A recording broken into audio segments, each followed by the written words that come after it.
Baik teman-teman, bismillahirrahmanirrahim. Assalamualaikum warahmatullahi wabarakatuh. Waalaikumsalam warahmatullahi wabarakatuh. Waalaikumsalam warahmatullahi wabarakatuh. Alhamdulillahirabbil alamin wa bihi nasta'in ala umurid dunya waddin. Wassalatu wassalamu ala asyrafil anbiya'i wal mursalin wa ala alihi wa ashabihi ajmain amma ba'du. Puji syukur kita panjatkan kehadirat ilahi Robbi karena pada kesempatan hari ini kita bisa bersua dan masih dalam rangka Idul Fitri, Lebaran, Syawal. Maka saya ingin mengucapkan minal aizin wal faizin, mohon maaf lahir dan batin. Selamat Hari Raya Idul Fitri. Nah, kemarin siapa yang hatam 30 juz selama Ramadan? Apakah ada yang hatam dari kelas ini?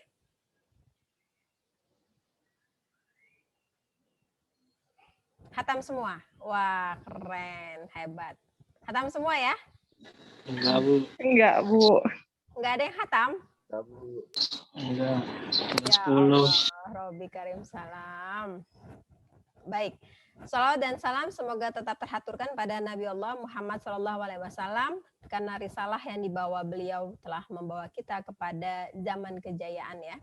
Teman-teman, sebenarnya Ramadan itu memberikan kita banyak manfaat dan pembelajaran luar biasa. Bahkan itu menjadi latihan kita untuk menapaki 11 hari kemudian. Jadi sangat disayangkan ketika Anda tidak hatam Al-Quran.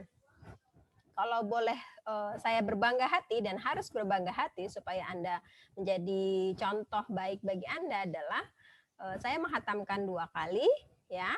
Dan saya sudah berjanji kepada siapapun yang hatam Quran akan saya beri hadiah. Tapi nampaknya kelas ini tidak ada yang hatam, jadi tidak dapat hadiah begitu. Nah teman-teman, bulan Syawal juga diharapkan kita bisa berpuasa selama 6 hari. Karena selama 6 hari itu puasa yang kita lakukan pahalanya seperti kita berpuasa selama 1 tahun. Coba Anda bayangkan, Anda logikakan, Anda bekerja hanya 6 hari, tetapi gaji Anda dibayar full untuk 1 tahun 365 hari. Saya berharap di kelas ini juga nanti ada yang melanjutkannya menjadi puasa Syawal. Begitu. Baik teman-teman, marilah kita buka kuliah ini dengan bersama-sama mengucapkan lafaz basmalah. Bismillahirrahmanirrahim. Suaranya nggak kedengeran? Bismillahirrahmanirrahim. Bismillahirrahmanirrahim. Karena kita kampus Islam, maka kita harus selalu mengingat dan mengawali setiap perbuatan dan kegiatan di kampus dengan nilai-nilai keislaman atau nilai-nilai kemuhammadiyahan. Teman-teman, hari ini kita akan belajar tentang HAM ya, dan juga konstitusi negara yang terkait dengan HAM. Apakah HAM itu? Ya, saya ingin share screen tentang HAM. Di layar kelihatan nggak?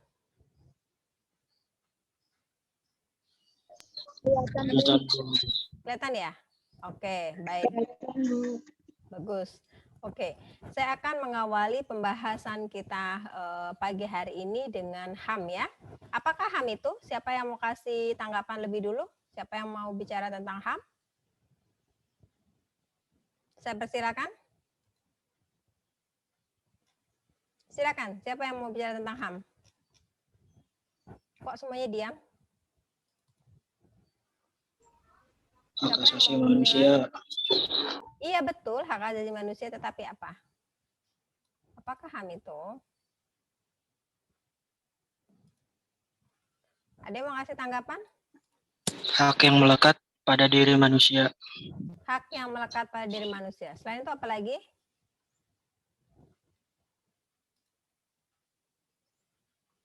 Ada yang mau ngasih tanggapan apa lagi?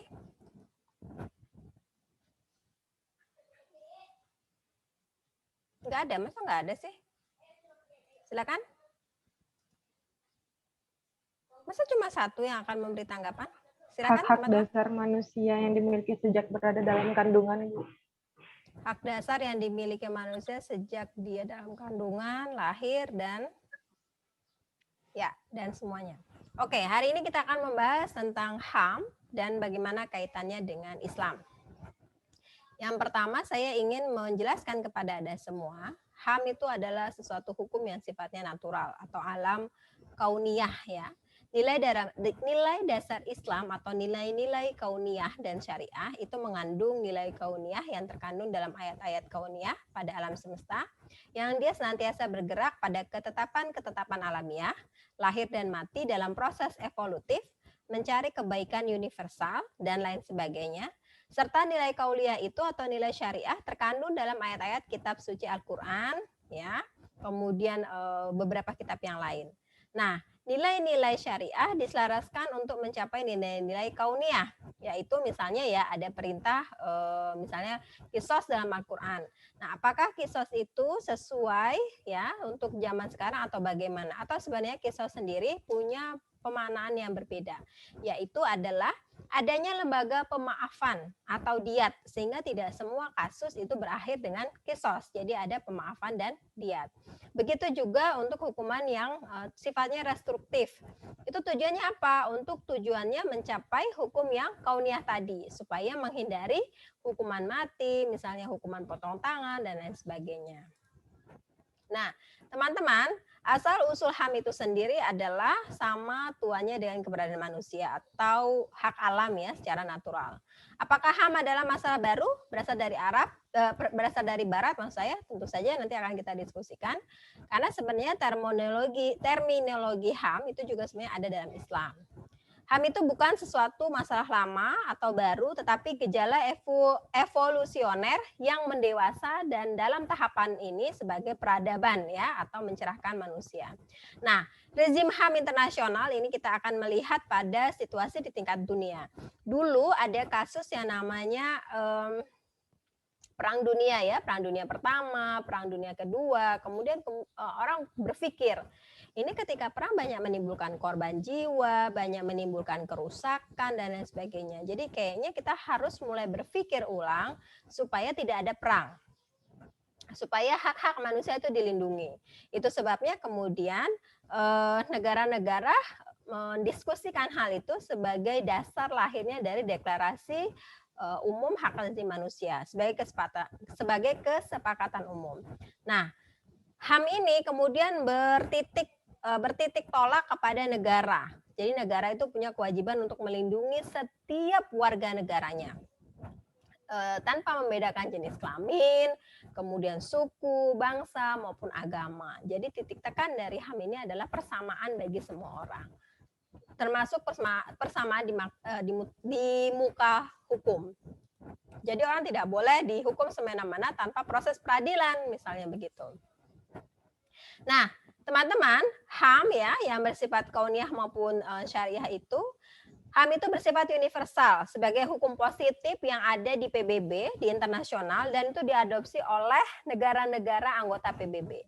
Nah, secara umum itu berbicara tentang hak individu, hak perempuan, hak anak, pengungsi ya, refugi misalnya begitu, kemudian hak individu yang dia belum punya warga negara gitu kan, bagaimana hak dari staf diplomatik negara, kelompok minoritas maupun kelompok rentan, vulnerable group ya, kelompok-kelompok rentan. Nah, secara khusus HAM di tingkat internasional itu membahas tentang genosida, diskriminasi ras, perbudakan, kerja paksa, dan penyiksaan. Genosida ini artinya pembumi hangusan semua ras ya, pembunuhan secara besar-besaran kepada manusia. Ada juga nanti namanya apartheid. Apartheid itu adalah menghapuskan ras tertentu atau agama tertentu. Itu disebut sebagai barusan saya bilang. Halo teman-teman, apartheid disebut sebagai nggak menyimak ya. Pembunuhan atau penghapusan jenis, suku, bangsa atau agama tertentu. Sedangkan genosida adalah pembunuhan secara besar-besaran ya. Nah, aplikasi HAM di negara-negara Islam juga tentu berbeda dari setiap negara ya, terutama di negara-negara seperti Arab Saudi, kemudian Indonesia, Iran, Yordan, Turki, Mesir, Lebanon, Libya, Irak, Afghanistan, dan lain sebagainya. Jadi memang penerapan HAM itu berbeda-beda di setiap negara, walaupun di tingkat internasional dia punya ketetapan ataupun ketentuan hukum yang sama. Pertanyaannya adalah apakah HAM itu universal atau bisa dia aplikasi sesuai tingkat OKI. Nah, beberapa model ataupun contoh deklarasi HAM di tingkat dunia ya, universal human right gitu kan. Ada juga yang sifatnya regional. Regional itu artinya ada beberapa negara, misalnya ASEAN. ASEAN itu punya HAM sendiri di tingkat ASEAN. Apa namanya? ASEAN Human Rights Declaration tahun 2012. Ya. Kemudian ada Liga Arab. Liga Arab juga punya HAM sendiri, namanya League of Arab States, the Arab Charter of Human Rights tahun 94. Kemudian Organisasi Kerjasama Islam atau OIC ya, itu juga punya buku tentang HAM sendiri. Apa namanya? The Organization of Islamic Cooperation Universal Islamic Human Rights Declaration atau Cairo Declaration itu tahun 90. Demikian juga di negara-negara lain, misalnya di Afrika, kemudian di Amerika, jadi negara-negara bagian di Amerika, termasuk di Uni Eropa. Uni Eropa itu adalah European Council ya, European Convention for the Protection of Human Rights and Fundamental Freedom tahun 1950 dan European Social Charter tahun 1951. Tentu isu European Convention itu sangat berbeda dengan ASEAN Human Rights Declaration karena dia satu berada di negara Southeast Asia dan satu berada di negara-negara Eropa. Ini adalah model deklarasi HAM yang berbeda dari setiap region. Region itu adalah kawasan ya, kawasan. Misalnya kita kawasannya Asia, nanti ada kawasannya Eropa, ada yang kawasannya Amerika, misalnya begitu. Jadi region di sini adalah kawasan. Nah, kalau kita ngomongin soal kawasan, nanti di tingkat lokal di Indonesia itu ada lagi yang namanya HAM. Jadi Undang-Undang HAM tahun 99 dan juga ada di dalam konstitusi negara kita tahun 45. Lalu bagaimana dengan pemikiran HAM? Ya ini perkembangan yang termutakhir, nanti teman-teman bisa baca, kita skip aja. Nah, kemudian juga tentang generasi hak asasi manusia. Apa sih maksudnya dari sini gitu ya? HAM ini kan sesuatu barang yang selalu diperdebatkan di tingkat internasional, ya.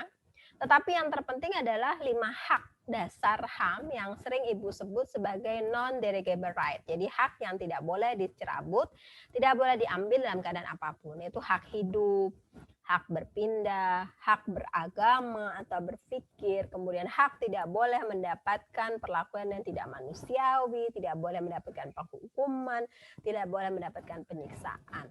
Ya, itu adalah termasuk hak-hak dasar. Yang terakhir juga adalah hak tidak boleh mendapatkan diskriminasi. Jadi itu adalah 5 hak paling dasar yang dimiliki oleh semua manusia. Bahkan ketika sebuah negara dalam keadaan bangkrut, maka dia tidak boleh melakukan genosid atau genosida kepada warganya. Jadi misalnya nih Anda jadi pemimpin negara, misalnya begitu. Negaranya bangkrut, nggak punya uang, udahlah warga negaranya dibunuhin aja misalnya. Nah itu nggak boleh karena melanggar dari hak paling dasar warga negara. Tetapi seperti hak pendidikan, hak kesehatan itu termasuk hak non-derogable right. Jadi artinya kalau dalam keadaan tertentu maka hak itu boleh dikurangi. Misalnya ya pendidikan. Pendidikan yang bisa dijangkau oleh negara misalnya pendidikan yang negeri adalah SD dan SMP misalnya untuk sekolah-sekolah negeri. Apakah kemudian kalau negaranya punya uang banyak pendidikan bisa gratis sampai SMA? Tentu bisa. Negara punya uang lagi, bisa nih pendidikannya gratis sampai kuliah, bisa nggak? Bisa banget gitu loh. Nah, tetapi ketika negara belum mampu memberikan layanan pendidikan sampai penuh, misalnya baru bisa sampai SD dan SMP, maka itu disebut sebagai HAM yang non-derogable right. Jadi ada sesuatu yang bisa dikurangi ketika dalam keadaan tertentu, gitu. Tetapi ada langkah-langkah yang harus tetap dilakukan oleh negara, misalnya adalah afirmasi, beasiswa, kemudian kemudahan akses bagi seluruh warga negara untuk mengenyam pendidikan. Jadi mohon dibedakan antara HAM yang bersifat non-derogable right dengan HAM yang bersifat derogable right. Sampai sini jelas teman-teman? Jelas, Bu. Jelas, Bu. Oke. Nah, ini adalah model dari universalisme atau relativisme HAM itu sendiri. Secara universal, dia secara ideal harusnya berlaku sama untuk semua negara di Indonesia, tetapi dia juga punya relatif terhadap nilai HAM itu sendiri. Ya, misalnya penerapan HAM di Indonesia tentu berbeda dengan di negara mana, misalnya berbeda dengan di Korea, misalnya berbeda di Yugoslavia, misalnya berbeda di Polandia dan lain sebagainya. Nah, perbedaan-perbedaan ini itu yang tadi kita bahas di awal, bahwa setiap negara itu punya konteks lokal yang bisa jadi berbeda di antara negara-negara itu sendiri. Nah, adapun universalisme dari penafsiran dan penerapan prinsip HAM, misalnya ada Konvensi HAM Wina tahun 95 ya, di mana negara punya 3 kewajiban, to promote, to protect, dan to fulfill. Jadi mempromosikan hak asasi manusia, kemudian juga mendukung pelaksanaan dari hak asasi manusia dan memenuhi hak asasi manusia itu. Jadi melindungi juga. Jadi negara punya mempromokasikan, to promote, to protect untuk melindungi, dan to fulfill untuk memenuhi hak setiap warga negara. Itu salah satu chapter yang ada dalam Konvensi HAM di Wina. Nah, pada saat pembahasan HAM misalnya, perwakilan negara Afrika, Asia, dan Islam menentang Universitas HAM yang sangat barat sentris ya, dan mengabaikan nilai-nilai budaya non-barat. Apa misalnya adalah soal pedesaan. Ya, pedesaan. Mungkin di negara-negara barat tidak ada kultur desa yang paguyuban misalnya begitu. Nah, sedangkan di negara-negara berorientasi kepada agraris seperti Indonesia dan di beberapa negara lainnya, atau Islam misalnya yang punya ukhuwah Islamiyah, dia berorientasi pada kesamaan, persaudaraan begitu. Nah, itu terkadang tidak bisa face to face ya, dengan penerapan HAM yang sifatnya individualis misalnya begitu. Jadi HAM itu dalam perkembangannya juga mendapatkan masukan, kritik, input, dan lain sebagainya. Termasuk ketika sebagian negara Arab membuat yang namanya Bangkok Declaration ya. Maksud saya negara-negara Asia membuat Bangkok Declaration. Kemudian juga negara-negara non pemerintah Asia itu membuat universal baru yang mencakup budaya Asia Pasifik. Jadi perkembangan HAM itu tidak pernah berhenti atau tidak pernah selesai. Nah, teman-teman, sampai di sini apakah jelas dari apa yang Ibu sampaikan? Jelas, Bu. Jelas? Jelas, Bu. Oke, kalau jelas Ibu ingin masuk kepada isu kekerasan terhadap perempuan ya. Jadi kalau kita ngebahas HAM, kita tidak bisa melepaskan diri dari isu kekerasan terhadap perempuan. Apa misalnya? Ya ini kasus-kasus kekerasan dalam rumah tangga, kasus kekerasan seksual, kemudian kejahatan-kejahatan di wilayah publik lainnya ya. Jadi misalnya tempat yang tidak aman bagi perempuan ketika dia di rumah karena ayahnya ataupun kakak laki-lakinya atau adik laki-lakinya menjadi pelaku kekerasan seksual, atau ayahnya menjadi pelaku KDRT dan lain sebagainya. Termasuk soal mental tentang radikalisme agama ya, atau fundamentalisme agama. Jadi misalnya yang fundamentalisme agama adalah mengawinkan anak di usia kecil misalnya. Itu kan kesalahan yang cukup fatal karena menafsirkan hadis Nabi hanya sepihak, tidak dikaji dengan baik misalnya begitu, tentang pernikahan Nabi Muhammad dengan Aisyah yang katanya usianya 6 tahun gitu kan. Ini kan keliru.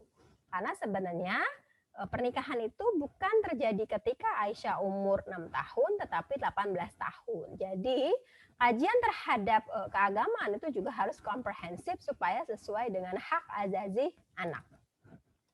Nah, teman-teman, kalau kita ngomongin soal HAM itu tentu lintas negara ya. Lintas negara, dan dia seringkali bersifat global dan regional. Mengapa? Karena misalnya ada situasi di mana yang lintas global itu adalah ketika perempuan pada situasi perdagangan manusia, jadi korban perdagangan manusia, kemudian jadi korban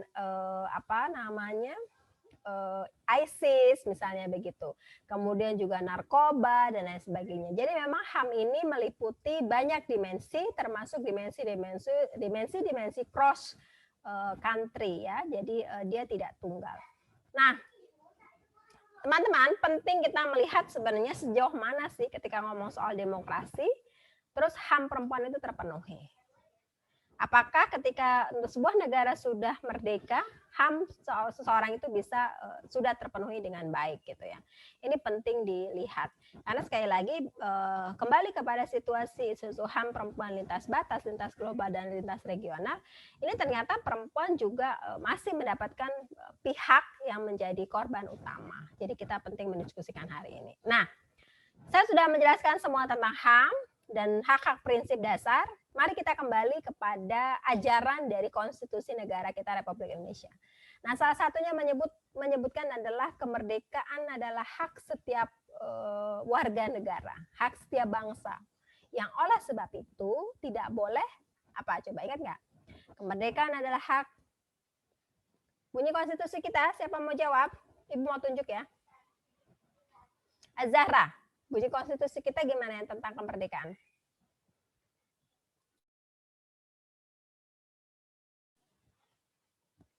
Zahra? Iya, Bu. Ya, bunyinya gimana? Kemerdekaan ialah hak segala? Kemerdekaan ialah hak segala bangsa. Dan oleh sebab itu, maka penjajahan di atas dunia harus dihapuskan karena tidak sesuai dengan peri kemanusiaan dan peri keadilan. Serta perjuangan pergerakan kemerdekaan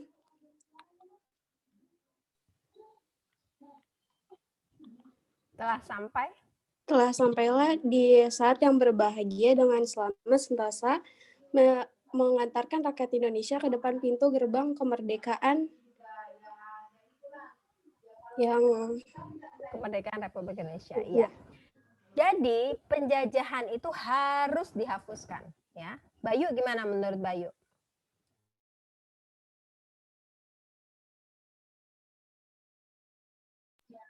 Apanya, Bu?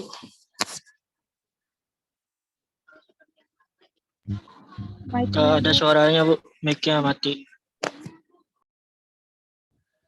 Bayu, jadi gimana Bayu? Apa yang disampaikan oleh Zahra tadi tentang kemerdekaan menjadi hak setiap warga negara, setiap bangsa? Ya, penjajahan harus sudah nggak ada kayak di Palestina tuh sebenarnya harus udah nggak ada lagi, Bu ya. Salah. Oke, baik, menarik.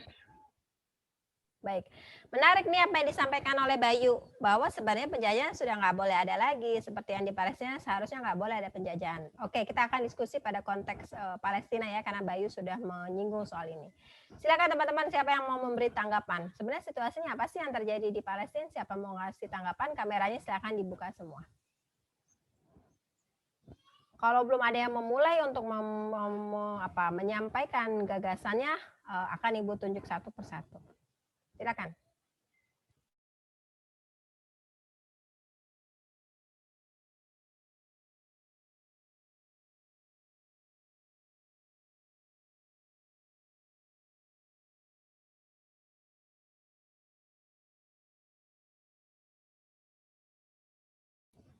Silakan, siapa yang akan memberikan tanggapan dengan situasi yang terbaru? Ini kameranya tolong dinyalain dong semuanya.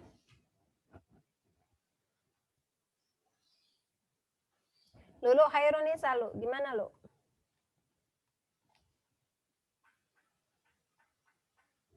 Lulu. Bu. Ya, silakan ditanggapi Lulu.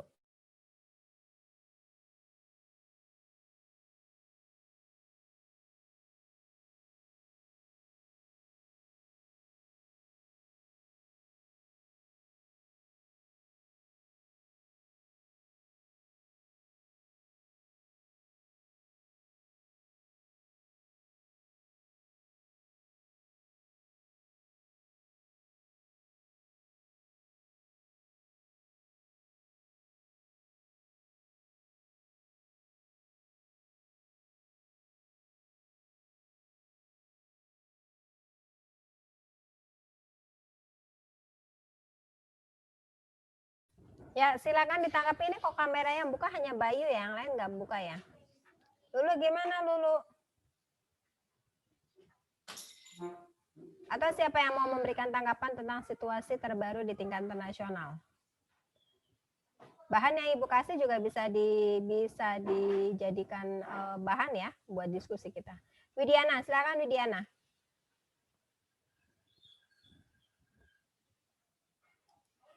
Widiana Sinta. Iya, Bu. Bentar, Bu. Ya, silakan. Terhadap situasi yang terbaru, gimana pandangan Anda? Situasi konflik, orang menyebutnya konflik ya, Palestina dan Israel. Menurut Anda itu konflik atau penjajahan? Bu, boleh saya jawab nggak, Bu? Ya, silakan Fatur. Kamarnya dinyalain, Tur. Bentar, Bu. Silakan Fatur. Kok nggak nyala sih? Udah nyala belum, Bu? Udah ya. Udah tuh. Udah di depan. Menurut saya terhadap permasalahan konflik Israel kepada Palestina itu penjajahan. Emang pada dasarnya tuh beberapa negara tuh menganggap konflik ini tuh sebagai penjajahan ya pada dasarnya. Cuman mereka nggak mau nggak mau ikut campur pada konflik tersebut karena ya Israel didukung oleh Amerika Serikat. Itu sih isunya ya. Cuman menurut saya alasan utamanya sih pasti karena itu, Bu. Kan banyak negara yang sebenarnya tuh mau mendukung tapi berujung akhirnya menjadi netral karena ya takut pada Amerika gitu, Bu, menurut saya. Kalau mereka ngedukung permasalahan penjajahan Israel terhadap Palestina tuh mereka nanti akan diserang oleh Amerika, entah itu dalam hal ekonomi maupun sebagainya gitu, Bu. Menurut saya sih begitu sih, Bu. Gimana, Bu? Ya, makasih Fatur. Ya, Bu. Fatur, silakan tunjuk temanmu yang lain siapa yang akan bicara. Siapa ya? Rapi, Bu. Nggak ada Rapi. Padlan aja, Bu. Padlan, Oke, Bu, Padlan. Oke, satu Fadlan. Satu lagi yang perempuan siapa? Siapa ya? Salsabila, Bu. Oke, Fadlan dan Salsabila. Silakan Fadlan, kemudian Salsabila.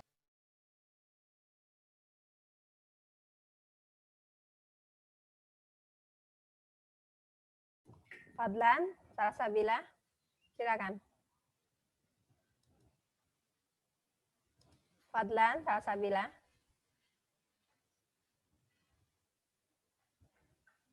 Ini teman-teman yang kameranya nggak nyala, nggak Ibu hitung hadir ya? Oke, Fadlan, Salsabila. Fadlan dulu.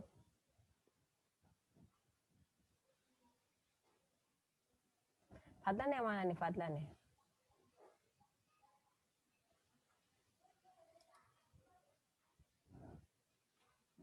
Salsabila. Fadlan kalau nggak respon nggak dihitung hadir nih ya? Bu, kenapa Halo? Palestina nggak bisa menang dari Israel? Salsabila, silakan Salsabila. Iya, Bu. Kenapa Palestina nggak bisa menang dari Israel? Nggak mau kayak ngelawan gitu. Kameranya dinyalakan? Iya, bentar, Bu. Ambil kerudung dulu.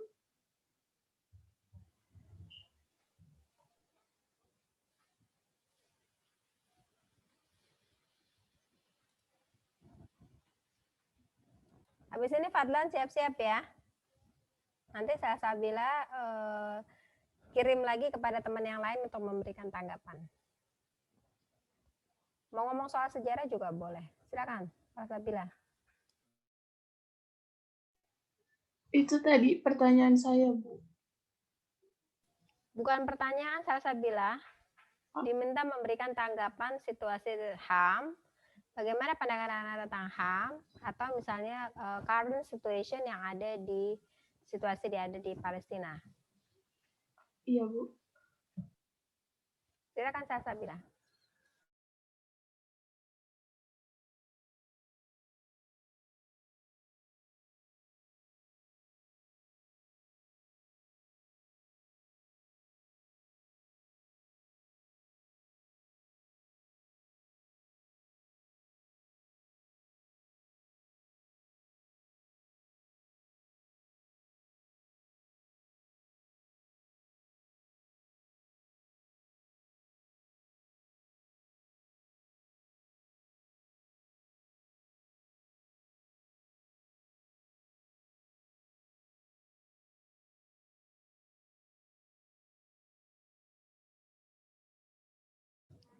Salsabila.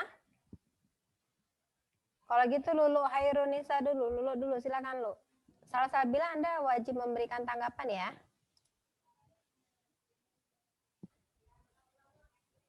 Tadi Fatur siapa? Selain Salsabila tadi siapa? Fadlan, Bu, Fadlan. Fadlan. Silakan Fadlan. Fadlan.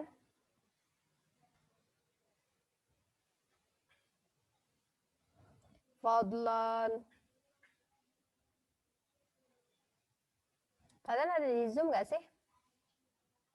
Ada nih Fadlan nih.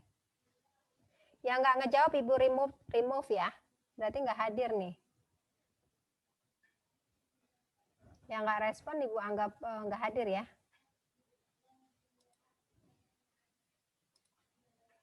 Fadlan.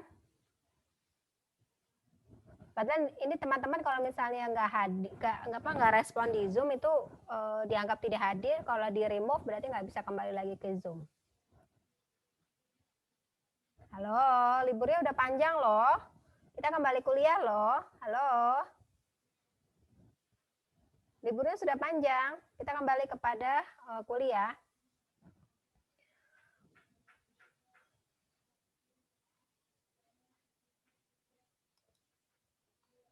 Tadi Fadlan dengan siapa Fatul? Salsabila. Salsabila? Halo, Iya Salsabila. Bu, sebentar. Masih nyari jilbab? Iya Bu. Oke, siapa dulu nih? Fatur, tunjuk lagi Fatur. Siapa? Siapa ya, Bu ya? Bingung saya.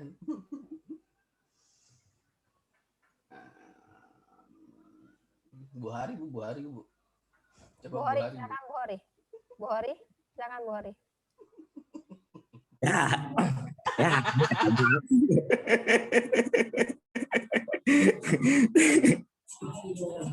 Tawan tur, ampun.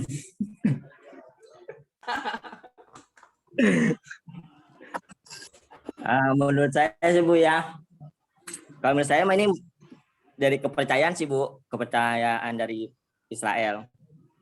Karena menurut sejarah kan kepercayaan dia kan ya memang sama Palestina juga saling saling konflik. Lagi harusnya masih kalau di tahun modern kayak begini sih memang harusnya udah nggak ada sih konflik-konflik kayak begitu. Cuman kan karena menurut kepercayaan dan sejarah mungkin ada sejarah dari kepercayaan Israel sendiri makanya sampai sekarang ya masih ada konflik sampai tumpah darah kayak gitu sih Bu. Ya mungkin juga ada pihak yang ini juga dari Israel, makanya yang lain pada nggak berani. Ya menurut kayak Sinero tadi sih, dari saya juga benar Bu. Lagi kalau sekarang mungkin konflik sekarang penyerangannya bukan secara baku tembak kayak Israel yang mungkin ada serangan dari segi ekonomi atau dari segi yang penting sih segi ekonomi sih kalau menurut saya. Itu sih Bu. Ya, terima kasih Bu Hori. Penting nih dari Bu Hori tadi adalah tentang kepercayaan ya. Tentang kepercayaan bahwa terjadinya situasi di Palestina dan Israel tadi karena masyarakat Yahudi di Israel itu meyakini adanya kitab suci ya, Torah, kitab suci mereka yang menjanjikan tanah bagi mereka. Pertanyaannya adalah, boleh nggak agama lain juga punya kepercayaan begitu? Loh, kepercayaan dalam kitab suci saya boleh kok membunuh Anda. Loh, kepercayaan dalam kitab suci saya misalnya, boleh kok saya menduduki wilayah Anda. Loh, kepercayaan dalam kitab suci saya boleh kok ada perbudakan, misalnya begitu. Bagaimana pendapat teman-teman yang lain? Menurut saya sih tentang mahal kepercayaan. Yang keras Fatur suaranya. Menurut saya tentang masalah kepercayaan itu tuh gimana ya? Itu kan udah kepercayaan agama masing-masing ya. Jadi susah juga Bu kalau kita intervensi Bu. Kan kita kan bukan bagian dari mereka. Kalau menurut mereka benar ya gimana kita nggak bisa intervensi gitu. Ya menurut saya sih sah-sah aja asal nggak merusak HAM ya, maksudnya nggak melanggar HAM. Kan kalau perihal masalah Israel ini kan itu kan udah melanggar HAM ya karena melakukan penjajahan. Jadi menurut saya itu salah. Sebaliknya kalau mereka sebenarnya menganggap bahwa kitab mereka tuh tanah mereka, ya kenapa nggak lewat dari persidangan internasional aja gitu Bu? Gitu sih menurut saya sih Bu. Oke, berarti dalam suatu kondisi boleh ya agama tertentu melakukan perbudakan kepada agama yang lain, kemudian melalui persidangan internasional juga. Enggak Bu, enggak gitu Bu. Kalau gimana? itu kan udah termasuk HAM Bu. Perbudakan nah ini kan juga memasuki wilayah orang lain atas nama sudah dijanjikan wilayah itu oleh Tuhan saya, misalnya begitu. Gimana? Dengan melakukan occupied ya, jadi pendudukan, kemudian bahkan pengusiran, bahkan pengeboman sehingga menimbulkan korban jiwa. Silakan. Itu kan udah termasuk HAM Bu. Kalau HAM kan berarti itu udah melanggar ketentuan apa yang telah diberlakukan oleh PBB itu sendiri gitu. Jadi benar maksud saya tuh kalau mereka benar merasa itu tanah mereka, ya kenapa nggak melakukan sidang aja gitu dalam di internasional gitu Bu, menurut saya. Tapi kan mereka kan melakukannya malah dengan dengan kekerasan gitu. Tapi ya mereka karena mereka didukung oleh negara superpower, negara-negara yang lain nggak bisa apa-apa gitu Bu. Mau ngelawan juga ya gimana gitu. Gitu sih Bu.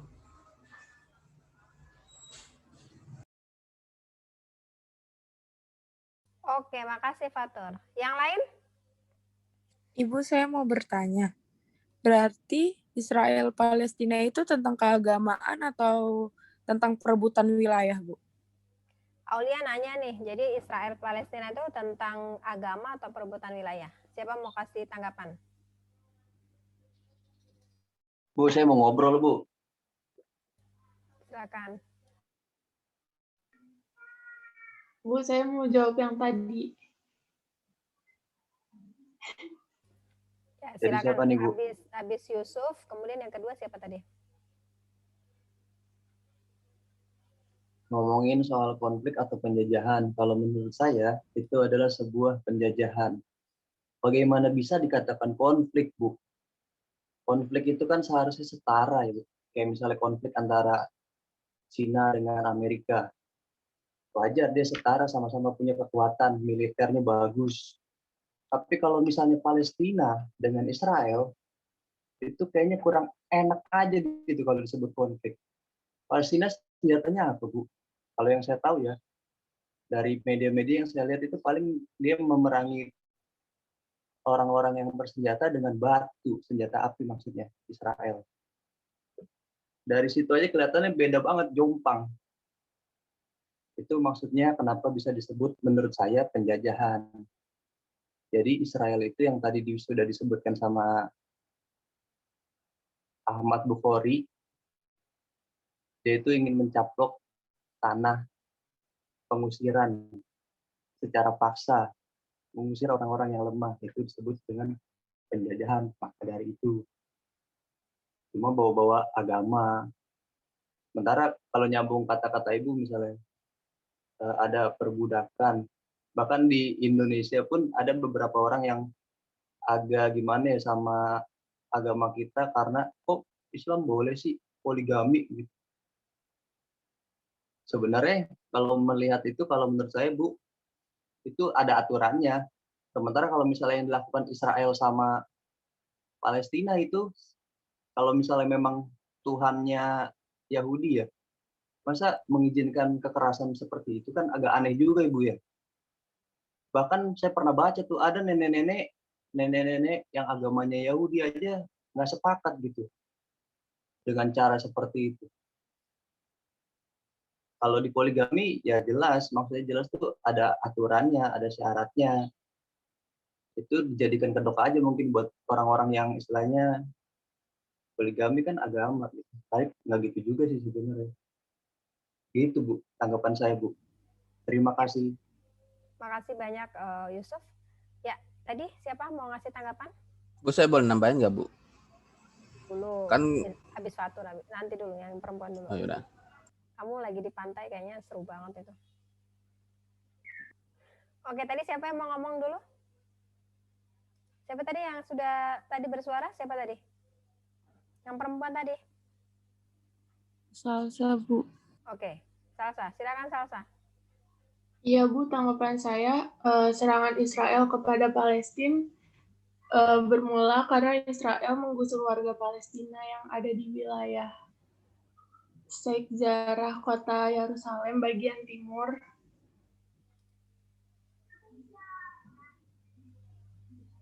Lalu? Iya, Bu. Terus? Terus ketegangan tersebut meningkatkan pada kerusuhan yang terjadi di Masjid Al-Aqsa saat kepolisian Israel membubarkan warga Palestina yang tengah melaksanakan sholat tarawih. Udah, Bu. Yang lain? Ya, saya mau cerita ya. Beberapa waktu yang lalu ketika saya mengirimkan mengirimkan informasi di grup, kita Pusat Studi Islam Perempuan dan Pembangunan Institut Teknologi dan Bisnis Ahmad Dahlan Jakarta mengadakan kegiatan seminar ya tentang isu Palestina dan Israel. Sebagaimana tampak di layar, yang sebelah paling kiri itu adalah situasi Israel di bawah kontrol dari Palestina. Ada 18% wilayahnya. Lalu kemudian berubah ketika Israel dan Palestina sama-sama punya kontrol. Nah, kemudian wilayah Israel itu bertambah menjadi 22%. Sekarang di kolom C, di bawah kontrolnya Israel, maka 60% itu dikuasai oleh Israel. Ya, berarti 40%-nya itu hanya Palestina. Gambar ini, gambar yang kedua ini menunjukkan situasi yang lebih dramatis lagi. Yang hijau-hijau itu adalah wilayah Palestina, tetapi di bawah kontrol penuh Israel. Yang warnanya biru itu Israel semua. Yang warnanya abu-abu itu area C, ya, Palestina, tapi di bawah kontrol Israel. Ya. Kemudian yang warnanya merah itu Israel settlement and outposts. Jadi Israel itu membangun tempat-tempat tertentu ya, pendudukan tempat-tempat tertentu di wilayah-wilayah strategis. Jadi kalau orang Palestina mau kemana-mana dia harus melapor ke Israel. Bahkan dia nggak bisa leluasa. Itu yang dibilang oleh Profesor Makarim Wibisono dalam seminarnya PSIPP mengatakan, saya tidak pernah melihat ada manusia seperti layaknya di kebun binatang. Seperti di taman safari. Dikontrol, digembok gerbangnya, ditutup, nggak ada akses. Itu kata Pak Makarim Wibisono.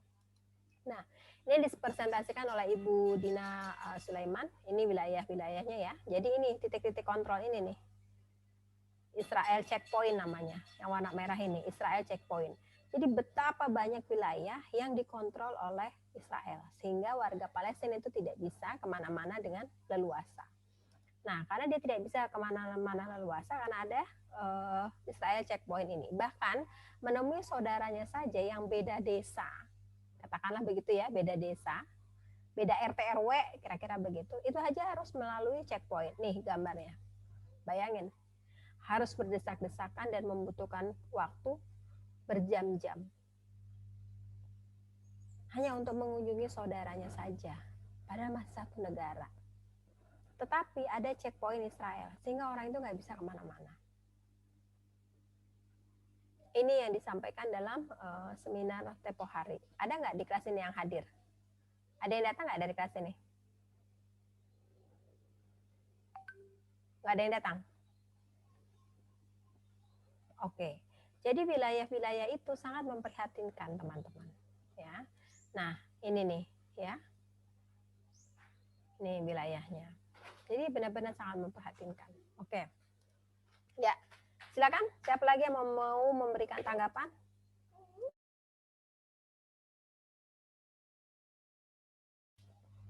Oke, sambil menunggu ada yang memberikan tanggapan, tadi saya sudah kasih bahan ya ke teman-teman ya. Ya kan? Itu adalah tulisan dari Ibu Julia Surya Kusuma.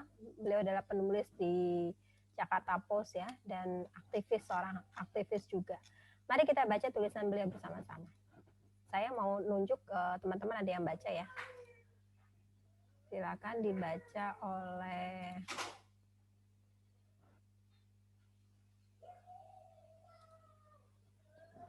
Refni. Refni, silakan baca Refni, apa yang ada di layar. Teman-teman sungguh ya, kalau misalnya teman-teman nggak respon, ini bisa diduga Anda tidak ada di Zoom loh. Jadi Anda tidak berhak atas absen ya. Kalau Anda dipanggil kemudian Anda tidak respon.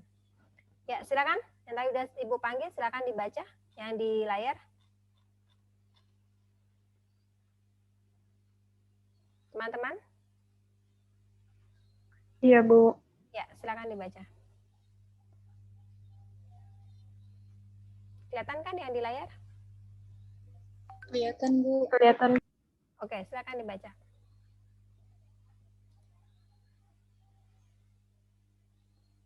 Silakan.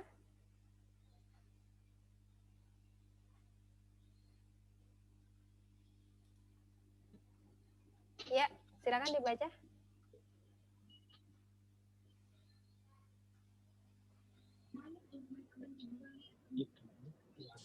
Bu, katanya Refni laptopnya nggak ada suaranya, mau dipindahin ke HP dulu Zoom-nya.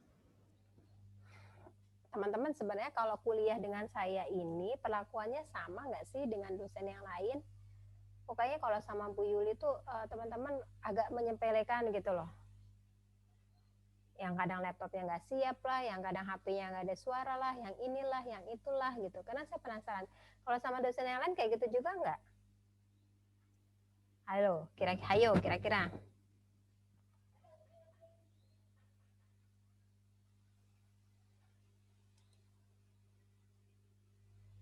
Janata masih ada di Zoom?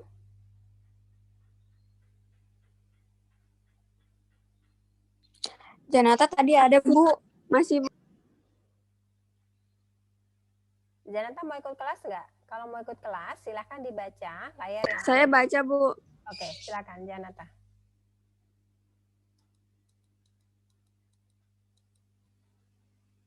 Silakan Janata. Ya, Bu. Di Jakarta Post, Palestina, Israel, kembar siang. Di tengah reruntuhan, anak-anak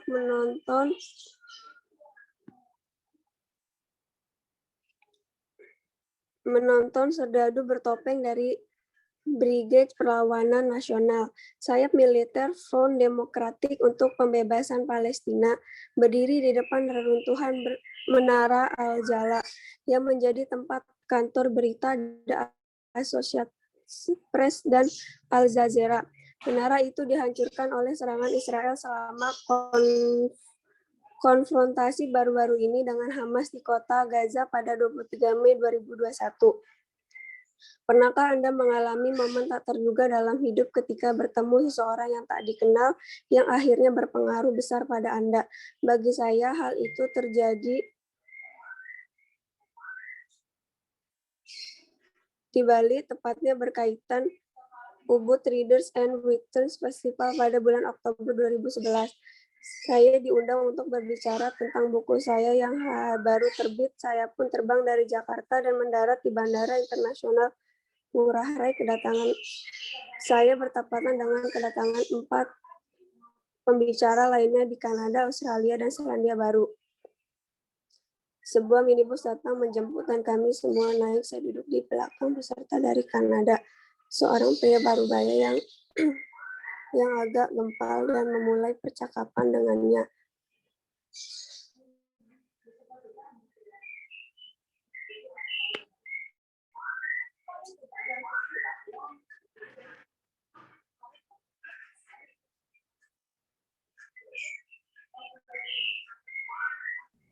Janata, dilanjutkan bacanya. Iya, Bu, sebentar. Kameranya nggak bisa dinyalakan, Janata.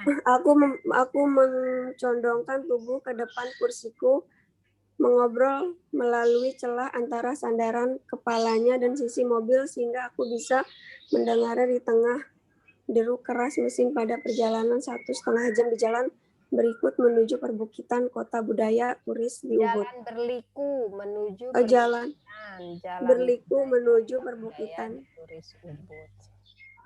Oke, selanjutnya. Janata, Anda sehat? Alhamdulillah Bu, agak seret dikit. Kameranya nggak nyala, kenapa? Iya Bu, tadi saya itu Bu awalnya kepencet tidak diizinkan kamera, terus saya utak-atik nggak bisa Bu mau on kamera. Oke, Elvani, silakan dilanjutkan bacanya. Iya, Ibu. Namun demikian, saya berhasil mendengar kisah hidupnya, atau lebih tepatnya, pengalamannya yang paling tragis, yang menyebabkan kehilangan 3 dari 8 anaknya setelah kematian istrinya, karena leukemia 4 bulan sebelumnya. Saya mendengar dengan terbelalak, rasa ngeri, dan nyaris tidak percaya. Bagaimana seseorang bisa mengalami apa yang dia alami dan bukan saja tetap waras, tetapi juga dapat mentransformasikan tragedi hidupnya menjadi pesan mengenai harapan, cinta kasih, dan perdamaian bagi dunia. Pria yang sangat menginspirasi ini adalah Izzeldin Abuelais yang terkenal dengan julukan Dr. Gaza. Dia dibesarkan di kampung pengungsi Jabalia di jalur Gaza dan merupakan dokter Palestina pertama yang bekerja di rumah sakit Israel. Salah satu dari sedikit warga Gaza yang memiliki izin untuk bekerja di Israel. Sejalan dengan apa yang dia anggap panggilan kemanusiaannya sebagai seorang dokter. Ia mengobati semua orang, baik orang Arab maupun Yahudi. Tetapi pada 16 Januari 2009, selama Perang Gaza 2008-2009, sebuah tank Israel membombardir rumahnya dan menewaskan putrinya Besan. 21 Mayer 15 ayat 13 dan Nur 17 keponakannya. Di ruangan tempat mereka mengerjakan pekerjaan rumah sekolah, dia menemukan ketiga putrinya dengan kepala terpenggal dari tubuh mereka dan otak mereka menempel di dinding, darah berceceran di mana-mana. Izzeldin lolos dengan luka ringan, sementara anggota keluarga lainnya terluka. Beberapa dari mereka bahkan sangat parah. Dapatkah Anda membayangkan diri Anda dalam situasi seperti itu? Kebanyakan dari kita mungkin akan kehilangan hasrat hidup atau dirasuki rasa duka teramat dalam. Oke, terima kasih. Selanjutnya, Elvani kameranya nggak nyala, kenapa? Kecopot Bu ininya, soalnya kan kameranya kamera pasang. Kamera kabel. Lupa dipasang. Oke, Maisha, silakan Maisha, lanjutkan Maisha. Maisha? Maisha? Iya, Bu. Silakan lanjutkan. Bentar, Bu. Keputusan, kegetiran, amarah, bahkan murka, dan mungkin hanya ada satu hal dalam pikiran kita, balas dendam. Namun, betapa dalam kesedihan dan kepedihan hatinya, Izzeldin menghadapi tragedi itu dengan ketabahan luar biasa. Kematian ketiga putrinya membuatnya semakin bertekad untuk mengabdikan hidupnya bagi kemanusiaan dan rekonsiliasi antara Palestina dan Israel. Ia percaya kebencian bukanlah jawabannya. Keyakinan inilah yang menyebabkan Izzeldin menulis buku berjudul I Shall Not Hate. Saya tidak akan membenci. I shall not hate. Yang terbit Januari 2011. 9 bulan sebelum kami bertemu di Bali, The Globe and Mail di Toronto menulis kisahnya penting tidak hanya untuk pesan perdamaiannya, tetapi karena mempersonalisasi pengalaman Palestina. Buku tersebut telah diterjemahkan ke dalam 23 bahasa dan diadaptasi untuk pentas di Jerman, Prancis, Austria, dan Belgia.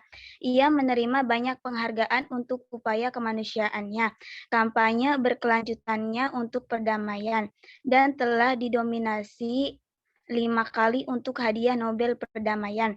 Jika ada seseorang yang pantas mendapatkannya, itu adalah Izzeldin. Lebih dari beberapa peraih Nobel untuk perdamaian lainnya. Saya tidak usah menyebut nama di sini. Izzeldin tinggal di Kanada sejak 2009, bekerja sebagai profesor di Sekolah Kesehatan Masyarakat Dalla Lana di Universitas Toronto dan memperoleh kewarganegaraan Kanada pada Desember 2015. Saya belum pernah bertemu Izzeldin lagi sejak kami bertemu di Bali pada tahun 2011 itu. Ya, dilanjutkan bacanya. Elgin. Ya. Dengar nggak, Mi? Bu? Silakan Elgin. Saya belum pernah bertemu Israel lagi sejak kami bertemu di Bali pada tahun 2011 itu. Dengan meningkatnya kekerasan di Gaza baru-baru ini, saya mengirim email kepadanya. Dia segera menanggapi dengan menelpon saya. Kami mengobrol panjang lebar seolah-olah dalam suasana hangat dan akrab. Seolah-olah belum sehari pun berlalu sejak kami berakhir bertemu, di mana kami menjalin hubungan erat karena keyakinan kami bersama pada kemanusiaan. Tentunya saya bertanya kepada mengenai konflik di Gaza, suara sedikit meninggi, itu bukan konflik, itu penjajahan. Konflik adalah antara dua entitas yang memiliki kekuatan yang sama. Anehnya, melalui Irlandia lah saya menemukan jenis penjajahan apa yang terjadi di Palestina. Penjajahan ke pemukiman atau disebut settler kolonialisme yang juga dilakukan Inggris terhadap Irlandia. Penjajahan pemukiman ini berusaha menggantikan penduduk asli dengan masyarakat pendatang.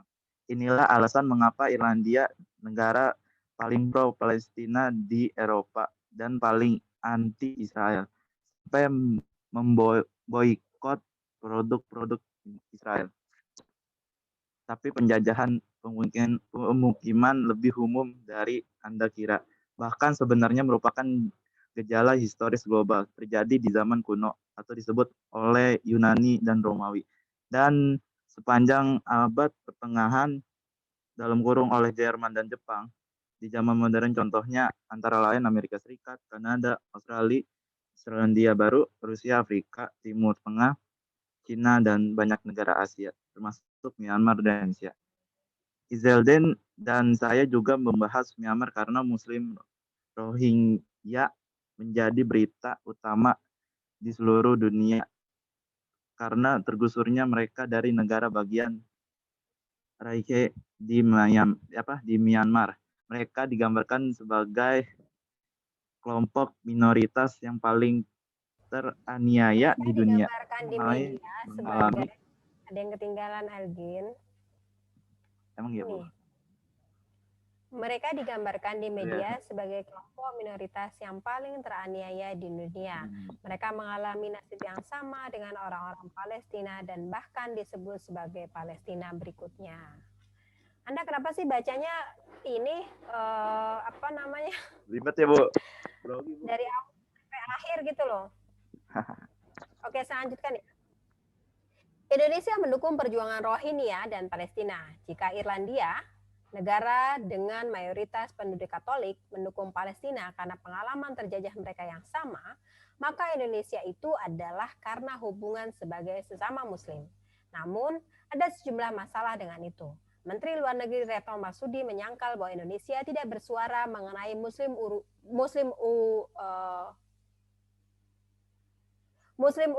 Uighur. Kok gimana bacanya ya? Muslim Uighur. Muslim Uighur yang juga tertindas di Cina. Namun nyatanya banyak kritik bahwa pemerintah bungkam mengenai kelompok etnis ini. Ketika Prabowo Subianto menjadi lawan Joko Widodo pada tahun 2019, saat itu juga menjadi calon presiden, Irawan Rono Dipuro, juru bicara kebijakan luar negeri Prabowo, mengatakan kegagalan presiden menyuarakan masalah Uighur adalah bukti bahwa Tiongkok menyandra Jokowi. Apakah itu benar? Dan apakah masih demikian sekarang?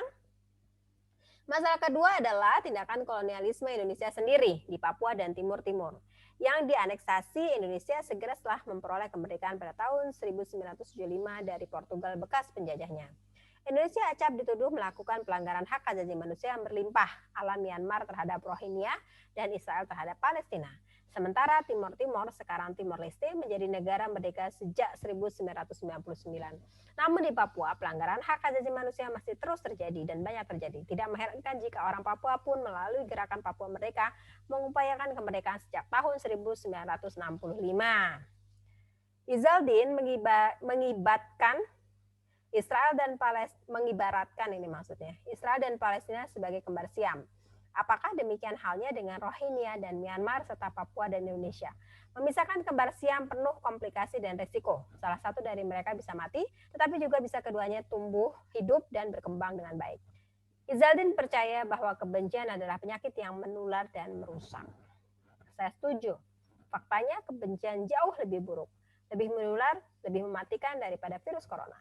Jadi, kenapa kita tidak terobsesi dengan virus yang tidak terlihat daripada dengan kebencian yang mencolok dan merajalela, kepanikan dan kekejaman yang mengakibatkan penderitaan yang tak terperih dan merenggut jauh lebih banyak nyawa.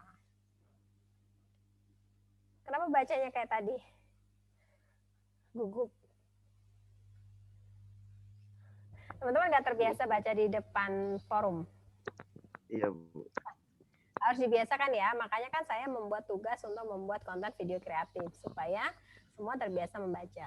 Sama teman-teman yang perempuan juga tadi harus terbiasa juga ngomong di depan media, jadi supaya terbiasa. Oke, dari seluruh bahan yang tadi sudah kita diskusikan, apa yang ingin Anda sampaikan? Puja Amanda, dari pertama kuliah kameranya nggak nyala. Silakan Puja.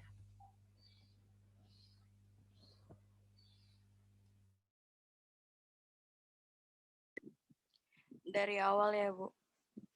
Dari yang HAM ya, Bu. Kalau menurut saya, HAM itu sangat berkaitan dengan apa, tragedi Israel dan Palestina gitu loh, Bu. Kayak Israel tuh kayak nggak punya peri kemanusiaan gitu sama rakyat Palestina. Sampai sholat raweh aja bener-bener digusur sampai ditembakin gitu.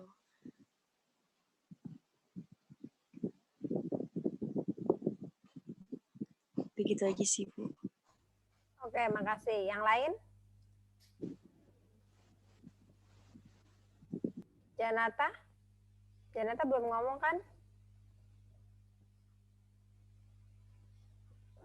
Janata belum ngomong kan?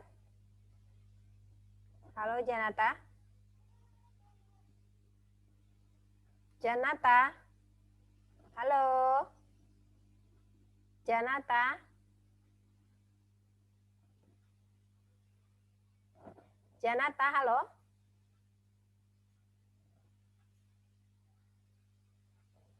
Subhanallah.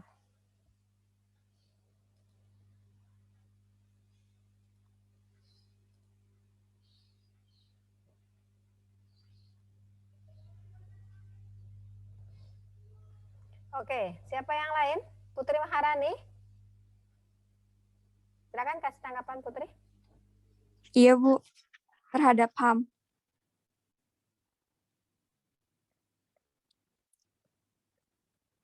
Ya, itu Bu, apa namanya? Orang Israel itu ngebunuh tuh nggak mandang bulu, kayak anak kecil aja kayak banyak yang jadi korban gitu loh, Bu.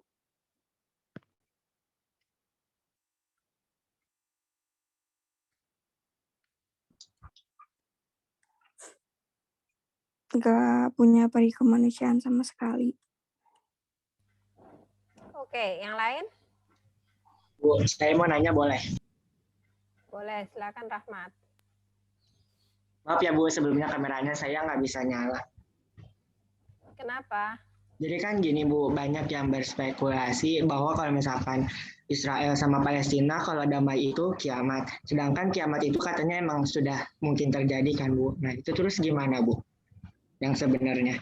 Apakah benar kalau misalkan Israel sama Palestina itu berdamai bakalan kiamat? Silakan yang lain tanggapi. Siapa yang memberikan tanggapan? Silakan.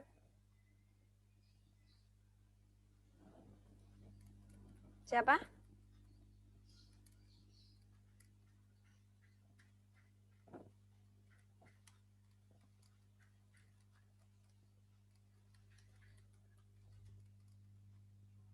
Silakan. Kok nggak ada yang tanggapi?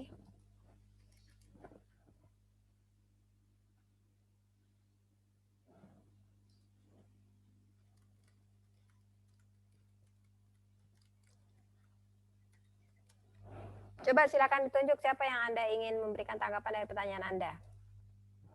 Tunjuk temannya, silakan. Kalau saya maunya dari Ibu langsung. Ya kamu ini dulu dong ke temanmu dulu. Siapa? Nanti Ibu jawab. Siapa? Gak tahu Bu, kalau dari teman saya bingung. Nggak apa-apa, kamu pilih aja. Ini kan diskusi. Jadi Anda minta pendapat dari teman Anda. Ayo silakan. Fatur boleh deh Bu Fatur. Soalnya dia tadi aktif banget, kayaknya tahu. Jangan Fatur lagi, yang lain. Yang lain. Ayo. Bu, saya boleh menanggapi, Bu? Boleh. Thank you. Kalau dari pertanyaannya Rahmat itu, menurut saya itu balik lagi ke kepercayaan agama masing-masing. Mungkin kalau dalam ajaran agama Muslim, yang seperti itu, ajarannya seperti itu. Saya juga pernah baca sih Bu, yang katanya kalau seandainya Israel sama Palestina itu berdamai, maka akan terjadinya kiamat. Gitu.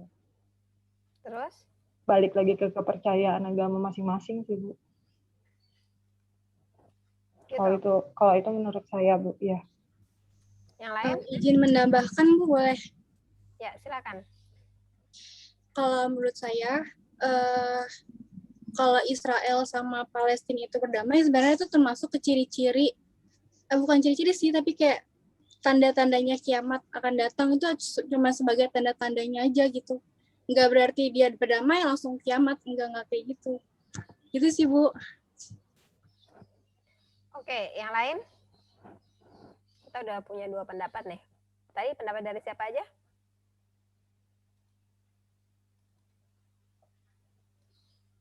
Tadi pendapat dari siapa? Elsa sama Elvani. Tapi wallahu alam lagi ya Bu. Soalnya kan kita juga belum tahu itu benar atau enggak. Iya, namanya kita juga lagi diskusi. Ya nggak apa-apa, kasih pendapat aja. Oke, yang lain? Sepakat. Oke. Yang lain?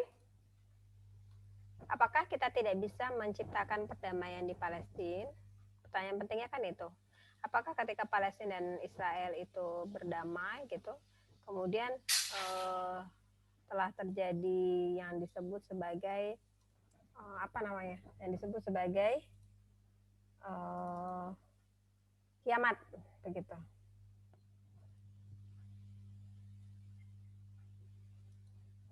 Silakan. Siapa mau kasih tanggapan?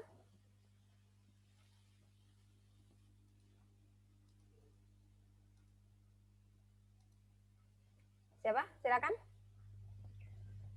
Saya mau nambahin dikit lagi boleh Bu? Boleh dong, banyak juga boleh. Kiamat itu pasti bakalan terjadi, cuman kan kita sebagai hambanya kan nggak tahu kapan itu terjadi. Jadi menurut saya benar juga yang dibilang sama Elvani tadi Bu. Itu mungkin salah satu ciri-cirinya. Nggak bakalan mungkin langsung terjadi kiamat gitu. Itu Bu. Oke. Ya, jadi soal kiamat ini memang itu pendapatnya itu berbeda-beda ya. Apakah ketika Palestina itu free dari kolonialisme, itu kemudian dunia akan kiamat. Itu pendapat pertama mengatakan begitu. Pendapat yang lain mengatakan bahwa tidak begitu. Jadi ini adalah sebagai tanda-tanda saja kalau mau kiamat, tapi belum tentu kiamat gitu. Jadi itu pendapat para ahli ahli ya, tokoh-tokoh ahli kita. Oke. Tapi yang terpenting adalah mari kita kembali kepada prinsip dasar dalam HAM itu sendiri, bahwa orang itu harus merdeka, orang itu tidak boleh disiksa, dia boleh berpindah tempat ya, dan apa yang dilakukan oleh Israel kepada Palestina itu sudah melanggar dari ketentuan resolusi PBB. Bahkan semua ketentuan PBB itu dilanggar oleh Israel. Jadi ada pelanggaran